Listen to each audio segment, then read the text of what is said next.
ఎవరెవరైతే రాజేష్ పోలీస్ కస్టడీకి lockup death కారకులో వాళ్ళు కానిస్టేబుల్ అయినా, ఎస్ఐ అయినా, సిఐ అయినా అందరి మీద కేసు నమోదు చేయాల్సిందే, అందరినీ సస్పెండ్ చేయాల్సిందే, అరెస్ట్ చేయాల్సిందే. ఇది మా డిమాండ్. ఈ విషయంలో మా రెడ్ల ప్రభుత్వం ఉన్నది కదా.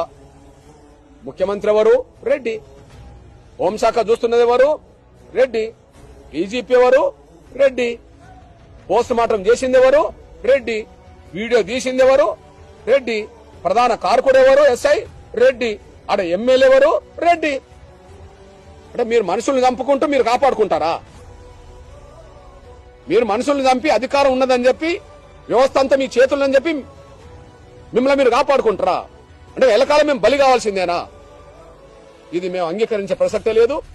ఈ విషయం తెలంగాణలో కాంగ్రెస్ పార్టీ, కాంగ్రెస్ ప్రభుత్వం దీని మీద సరైన విధంగా స్పందించి అందరి మీద చర్య తీసుకోకపోతే రాజకీయ మూల్యం చెల్లించే రోజు ఈ విషయంలో వస్తుందనే విషయం కూడా నేను రేవంత్ రెడ్డి సర్కార్కు గుర్తు చేస్తున్నా, హెచ్చరిస్తున్నా.